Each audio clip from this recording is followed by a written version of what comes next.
dels locals emblemàtics del barri de Sant Andreu. Ens consta que ja era una farmàcia a finals del segle XIX, desconeixem el nom del farmacèutic en aquell moment.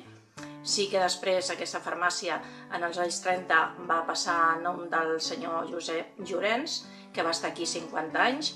Aquest senyor va ser molt estimat en el barri perquè ell era molt proper amb els seus pacients, es preocupava molt per ells, inclús havia gent que ha vingut després i m'ha parlat d'ell en moments de dificultats econòmiques a la família, els havia ajudat, els donava els medicaments gratuïtament.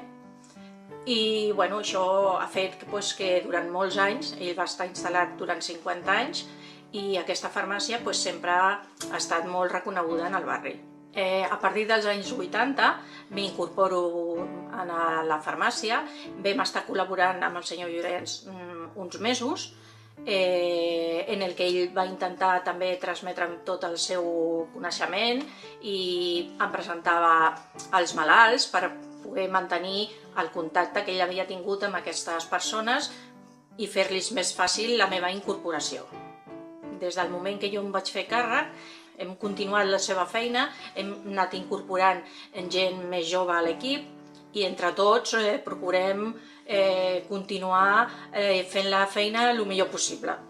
A nivell patrimonial, el valor és la façana externa, que consta de dues obertures, una és l'aparador, l'altra és la porta d'accés.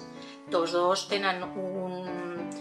són de fusta i, a més, a la part superior hi ha dos semicercles de vidre i amb una posa farmàcia i a l'altra posa Llorenç. I el tirador que hi ha a la porta, que conservem, també és l'original.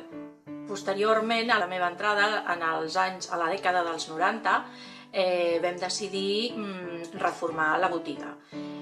Llavors vam treure totes les antigues pastatgeries que eren de fusta i vidre, similars a la que veieu aquí darrere meu, i que eren d'un color beix i gris, i després també vam canviar el taulell, que era de fusta, típic dels de les farmàcies d'abans, amb el sobre de marbre, i al darrere del taulell que donava pas a la rebotica hi havia també a banda i banda nostra al darrere dos pastatgeries similars a les que hi havia en la resta de la botiga, amb un passadís al mig que ens donava accés a tota la part de darrere de la rebotica.